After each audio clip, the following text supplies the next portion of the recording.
right now on 5 on your side at 10. Breaking news, a string of shootings in a matter of minutes. We're live in South St. Louis. Plus tonight, an I-Team exclusive. A St. Louis alderman convicted of bribery and fraud speaks out for the first time. I drank a fifth of tequila every day. Our top story tonight, rain changing to snow across parts of our area right now, prompting a weather first storm alert. An updated track on this storm system is straight ahead. That switch over from rain to snow has already happened to our south. This is a live picture from I-55 in Cape Girardeau, where the roads are already covered. Good evening, I'm Mike Bush. And I'm Ann Allred. Hundreds of schools have already called off. And tonight, we're getting you ready for what's going to be a pretty messy morning commute. We have live team coverage tonight. Laura Barczewski is checking out road conditions right now in our brand new storm tracker. But let's get started with Weather First Chief Meteorologist Scott Connell with the latest information on the expected snowfall overnight. Okay, so we're making that transition right now around the St. Louis area and south, already over to snow. But the rain has moved into St. Louis.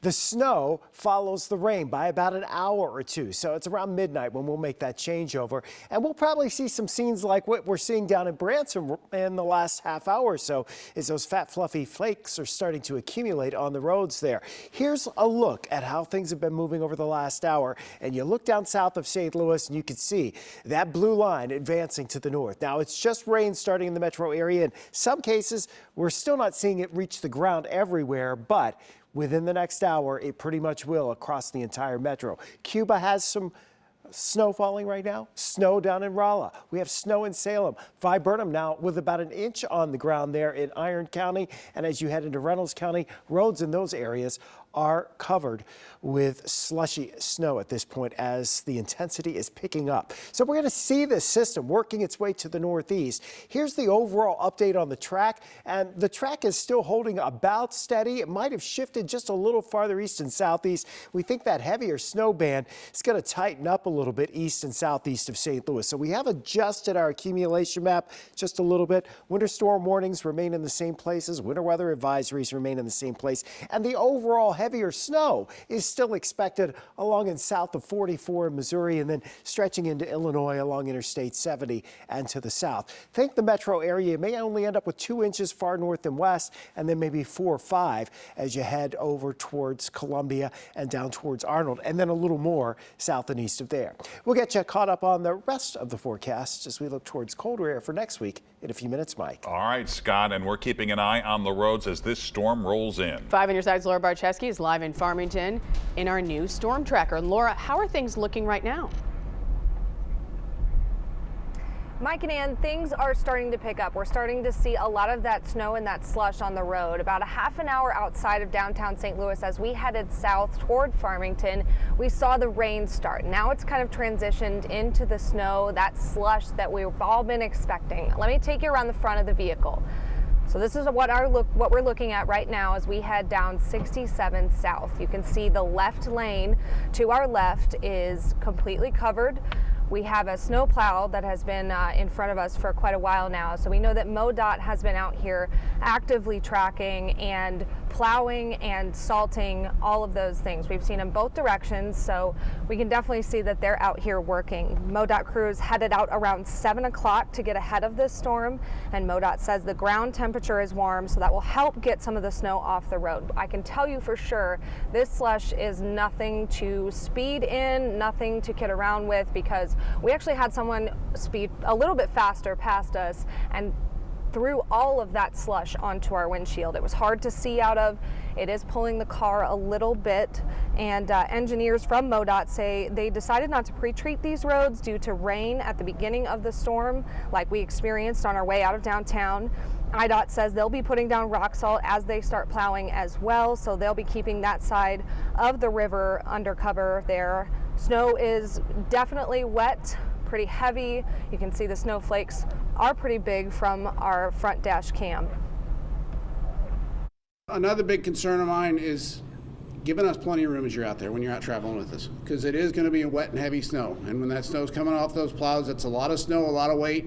So we want people to avoid that. Stay out of that area, stay out from, don't try to pass any of our plows, because that can, like I said, it's a lot of weight. It's going to hit your car, and it could cause problems for you, cause you to lose control. Shoveling will be exhausting as well, so don't crowd the plow, don't pass them, ride beside them. That's very important for this particular snow. You can see some flashing lights up ahead, just a little bit of ways. That's our MoDOT crews out there. The Missouri State Highway Patrol hit the road earlier, get out earlier. The morning rush hour is what they're most concerned about, and delay traveling in the morning as long as possible. Make sure you leave a lot of room between you and the car in front of you. And you can reach the Highway Patrol if you slide off or get in some slush and can't see with star 55. So keep an eye on all those things as you head out either tonight or into tomorrow, because the snow is already collecting on the ground. Reporting live from South 67, Laura Barcheski, 5 on your side. And a live look now at the Gateway Arch. It will be closed tomorrow because of the winter storm. The St. Louis Zoo also closed. Again, hundreds of schools have already made the call to close tomorrow. An up-to-the-minute list is running at the bottom of your screen, and they're also available at KSDK.com. And a reminder, you can get the Weather First forecast sent straight to your phone anytime. Just text the word weather to 314-425-5355, and we'll send you a link. Now to breaking news out of South City. That's where police were called tonight to the scenes of 3 different shootings, claiming 2 lives within a matter of minutes. 5 on your side's Brent Solomon joins us now live from St. Louis Police Headquarters to break down what happened. Brent. Mike, and I can tell you that police cleared that last scene within the last hour and a half, and we were there. I can tell you tonight, one man is dead, a woman is dead as well, following 3 different shootings that all happened within a 1.5-mile radius. Go ahead and take a look at your screen now. I want to take you straight to the scene of those shootings happening tonight. The first 2 within a block of each other, just before 6:30 this evening, at 3500 Minnesota Avenue and at 3600 Nebraska Avenue, both near Gravois Park. That's where we've learned a man was shot in the chest, another man shot in the private area. One of them died. Although police don't know just yet how or why those shootings happened, they do believe they are connected. It didn't take long for police to get another call about another shooting. This one about half an hour later, a 1.5 miles away from the first 2. Right here at the intersection of Compton and Delore, a woman shot in the face. Here we notice police focusing on the main roadway here and on a back alley where they put up crime scene tape. That victim was also pronounced dead. We were there as the medical examiner worked the scene. Back live here now at police headquarters. I can tell you that investigators again believe the first 2 shootings are connected, but they don't know with certainty whether the last one is connected to the first 2.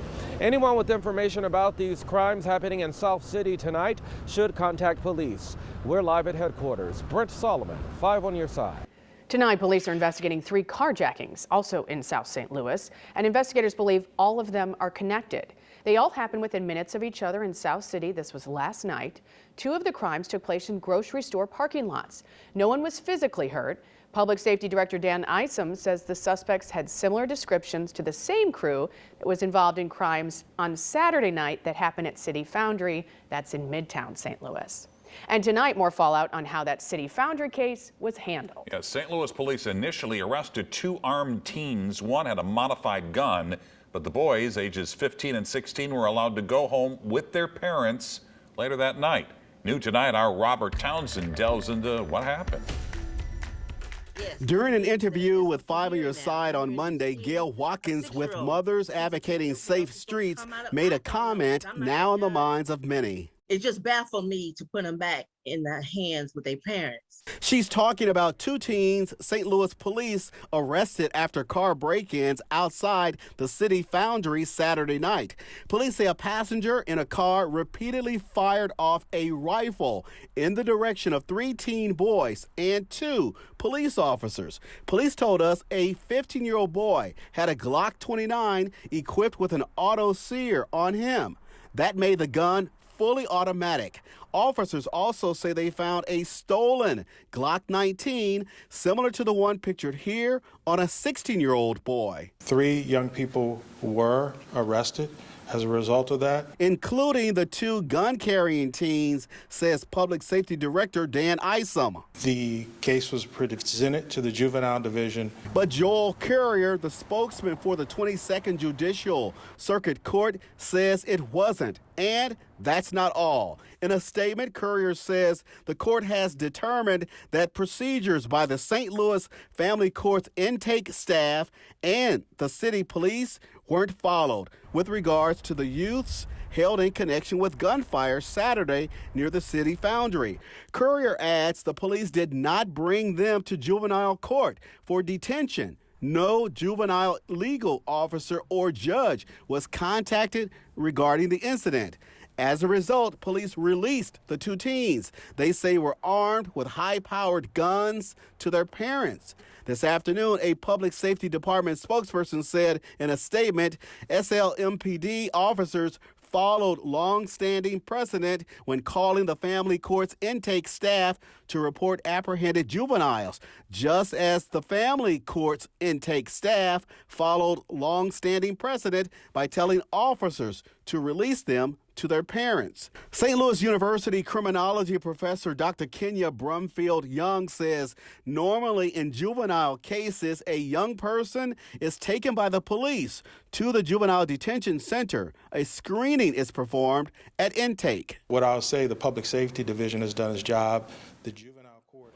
Now, Currier tells us as of today, the 2 teens have not been brought to St. Louis City Family Court for referral, detention, or charges. He says once police present the case, a juvenile officer will definitely review it. Tonight, a former St. Louis alderman is spending his first night in federal prison. I never asked the man for a dime. Tonight, in an I-Team exclusive, Jeffrey Boyd shares new details of a bribery scandal that shook St. Louis. Call to the Hall. Tonight, we're hearing from the former Cardinal who just learned hours ago he's headed to Cooperstown. And we are in a storm alert through early tomorrow around the St. Louis area. Raining right now across most of the metro, starting finally on the north side of the metro. And we're already seeing a changeover to snow just to our south. We're timing that out through the overnight hours and the complications it brings for the morning commutes. Tonight, one of the 3 former St. Louis aldermen caught up in a bribery scheme is spending his first night in prison. And before he started his sentence, Jeffrey Boyd sat down for an exclusive interview. No tough question was off limits in that conversation, and tonight the I-Team's Christine Byers brings us his side of the story. I always told myself I would never be the type of politician that will hustle people. For 19 years, Jeffrey Boyd served as the alderman of the city's 22nd ward. I thought this would be a great opportunity for the city of St. Louis. Now, I sit here today looking like a corrupt politician, somebody I despised, that I said would never be me. Vacant buildings and lots dominate much of this corner of North St. Louis. But patches of new developments Boyd takes pride in also dot the landscape, including the banquet hall he built inside an abandoned vacant building. If you're going to do work in my ward, I'm going to be a champion for you as an alderman. So in July of 2020, when fellow Alderman John Collins Muhammad introduced Boyd to a man who wanted to build in Boyd's ward, he jumped at the chance. It was a time in his life when he says he was dealing with some demons. Something that had happened to me when I was 19 years old in the military that I just never talked about, I never got help for.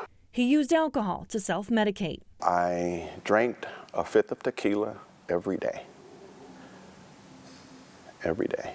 He says he was often under the influence when he met with Muhammad Al-Mutin, that businessman Collins Muhammad introduced him to. I was in pain. Mentally, I was not thinking enough about what was going on around me because of what is going on inside of me. Soon, he started committing insurance fraud, filing claims for damaged vehicles Al-Mutin fixed for him for free. I own that. I own that. I just wasn't thinking. And I'm sorry again for that. Then he started accepting cash from Al-Mutin. He says it happened after he sent letters recommending the city accept Al-Mutin's offers on blighted property in his ward. What were you thinking? I was thinking he's just helping me out with the car business and just being nice. You know, I never thought, again, that it was like a bribe. Did you ask him for money? Absolutely not. When I keep telling everybody, I never asked for anything. I didn't want it. They say, yeah, Jeffrey, we know, but you took the money. Why did you take the money? I kind of felt like I was insulting him if I didn't, because he kept saying, it's okay, you know, here. And don't worry about it. It's okay, Mo, trust me. Any constituent before this that had proposed all of the things you're so proud of in this community ever offered you money before? I mean, was this common? I have had meetings with people and they have said, man, I just think you're a great guy, and if you can just help me out with this, and I would be like, no, I'd be more than happy to help you. You don't have to do that. The I-Team obtained FBI surveillance footage of some of those meetings with Almutin. Boyd says they show what he did was not a quid pro quo. The government disagrees. I never asked the man for a dime. And had I been in my right frame of mind, it just would have never happened. The feds say they had probable cause to investigate Boyd. What kind of evidence is there that would give them the idea that you would be a target in this investigation? I have never in my life given people a reason. I didn't know anything about John getting paid to bring him to me. I didn't know anything about Lewis. John and Lewis surprised, especially Lewis, on the day we were indicted. I had no clue. And then I read, and it says I was part of a criminal enterprise. How? The feds say Jeffrey Boyd took about $9,500 in cash from Almutin. He was sentenced to 36 months in prison, and it's a sentence he'll start serving this week. Please don't forget all the good things I did for my community. And all I can promise everybody is when this is behind me, I will do better. The U.S. Attorney's Office sent a statement to the I-Team saying the dealings Boyd had with the informant were quid pro quos. To read the examples the government gave, as well as listen to extended clips from our interview with Boyd, go to KSDK.com. For the I-Team, Christine Byers, 5 on your side. All right, back to our weather now. We want to show you a live look from our new Weather First storm tracker. Right now it's headed northbound on Highway 67 in St. Francis County, and you can see that the roads are already snow covered. It's all heading this way. And we are in storm alert because of it. So let's get back to Chief Meteorologist Scott Connell with more of our Weather First forecast. Yeah, and we want to break it down for everybody. You know, as we've talked about, Mike and Ann, the last couple of days, this is not going to be the biggest winter storm we've ever seen.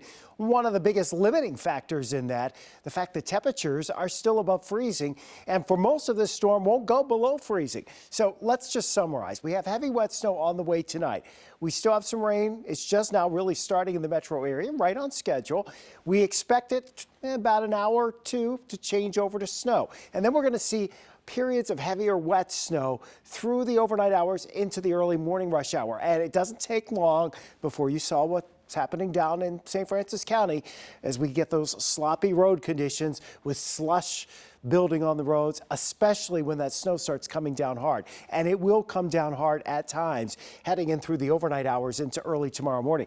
We can see that in St. Francis County going into southern parts of Jefferson County now. You're starting to see that change over to snow. It takes about an hour and a half to 2 hours once it starts raining to actually swing over to snow. It's been fairly light down towards Rolla. And again, on the north side of the metro, you're just finally starting to really get the rain to reach the ground. It took a while to moisten the atmosphere. But Cuba's had some snow. Viburnum reporting close to an inch. Also slick conditions there. And then as you work your way down through Ironton, over to Farmington, up through St. Francis County, St. Genevieve County, into Jefferson, and across the river into Monroe County, Illinois, we're seeing that rain change to snow. And that's where we're headed for the rest of the overnight hours into that changeover as this strong storm system races off towards the northeast. Right now, you're looking at severe weather in the deep south. You're looking at the snow on the northern side of this. And of course, we've got to get through all of this before we can say we're done with it. So here's the lowdown on timing specifically for our area. Notice temperatures going down to 32, 33, 34 degrees. That's what we're going to see here through the overnight hours. There's also darker blue bands in here. You're going to see some darker blue bands because that's where the heaviest snow will be. And again, the focus is off to the southeast of St. Louis. We still will see some heavier snow and slushy conditions through the morning rush hour in St. Louis. But once this band shifts off to the east after about 8 or 9 o'clock, the accumulating snow kind of starts diminishing. And by lunchtime, it's just a few flurries, but we're still dealing with the slushy conditions up until we get to that point where the road crews and the melting can kind of take hold of the snow. Again, not your typical winter storm in St. Louis because it's not that cold. Winter storm warning for most of the area. Snowfall, we've kind of tightened up. Is going to the north and west. The areas north and west of St. Louis will get less, an inch or two from around Bowling Green. And then once you get into the metro area, generally going up to 3 to 5 with the heaviest snow east and southeast of St. Louis. Again, we could have some spots that get 6 to 8 inches of snow. Timeline for tomorrow, it's mostly winding down by 10 or 11 o'clock. And in the afternoon, nothing more than a couple of flurries. So here you go for the next 10 days. You know, tomorrow's our storm alert day. Slushy, sloppy, slick in the morning. Temperatures, though, at or above freezing. And then there's some more cold air heading our way for next week. Hey, if that cold air was here this week, tomorrow would be a different story than the way it's going to be. All right, so we can be grateful for that anyway. Yes. All right, Scott, thanks. Frank is here with sports. Mike, a memorable night for Scott Rowland, a productive one for Mizzou and Illinois, and another disappointing one for the St. Louis Blues. The Sports Desk is brought to you by Jim Butler Chevrolet, the Midwest's #1 Chevy dealer, 10 years running. Scott Rowland once told me the thing that made him most proud was at the All-Star game. They would poll players and ask who they would want their son to play like. He won it every year. Well, that's now his second greatest achievement. Rowland is a Hall of Famer. Rowland got in by just 5 votes. His 76.3 percentage was the second narrowest ever to get in from the baseball writers. But it doesn't matter. The former Cardinal will now have a plaque in a Cooperstown museum where Ruth, Gehrig, and Cobb reside. I reminded the former Cardinal tonight that he will also get a statue outside of Busch Stadium now. You just gave me that information right now that I have not thought about, and that's as amazing as anything as well. Those are hallowed ground right there with those players and the history of the St. Louis Cardinals, and that's as humbling as it gets as well. So thank you for bringing that up. My little man's going to be very excited to think about that. The Blues hosted the Sabres tonight. Mom always told me, if you don't have anything good to say, don't say it at all. I got to say something. The game started at 7 o'clock, and the Blues players didn't show up till shortly afterwards. Less than a minute in, a flurry of activity, and Jeff Skinner beats Jordan Binnington 1-0. 25 seconds later, the Blues in their Olay defense, where they let the Sabres just go right by Alex Tuck with the goal. It's 2-0. Then the Chief calls maybe the earliest timeout in Blues history, 85 seconds in. Hey, come here. Tage Thompson, the man the Blues traded, had a 3-point night, including his 33rd goal, 4-0 Sabres. The Blues did battle back homestand. Now to a more pleasant topic, Dennis Gates and Mizzou. In their last game, Mizzou made 3 of 28 from three-point country. Tonight, they made the most threes they've ever made in an SEC game, 16. Let's go to Oxford, Mississippi. Kobe Brown back in the lineup, one of his 4 three-pointers. He had 18. Demoy Hodge found his stroke again. He had 6 three-pointers and 24 points. Here could be the difference maker, Isaiah Mosley. He had 4 threes, and he had 20 points. Everybody was making threes, including 6'10" Mohamed Diarra. He can one. Mizzou ends a 7-game road SEC losing streak with an 89-77 win to Champaign. Illinois hosting Ohio State, and they were not gracious hosts. Stealing is not a virtue. Terrence Shannon Jr., 2 of 17. But sharing is sweet. Ty Rogers to Coleman Hawkins with feeling. Great look. Now, prettiest play of the night. Shannon, Hawkins, Rogers, Illinois wins 69-60. High school hoops. Great Illinois rivalry between Columbia and Waterloo. Wyatt Fink couldn't miss in the first half for Waterloo. There's one of his triples. But Columbia is 21-2, thanks in large part to this man. This is Dylan Murphy, who crossed the 1,000-point mark with that bucket. Eagles win it 64-45. We'll take a short time out, and we'll be right back after this. Another live look from our Weather First storm tracker. This is Highway 67, already snow covered in St. Francis County. And Scott has one final check of the snowy night ahead. And the Weather First radar showing that rain snow changeover advancing north towards St. Louis. Give it about another hour or so and we'll see the rain mixing with and changing to snow in the metro area. We will have slushy accumulations on the roads for the morning rush hour. Heaviest and most substantial problems south and east of the metro tomorrow morning. So be careful out there. There you have it. 5 on your side at 10. The Tonight Show starring Jimmy Fallon is next. For all the latest on the weather tomorrow morning, start your day with Today in St. Louis. Have a great night.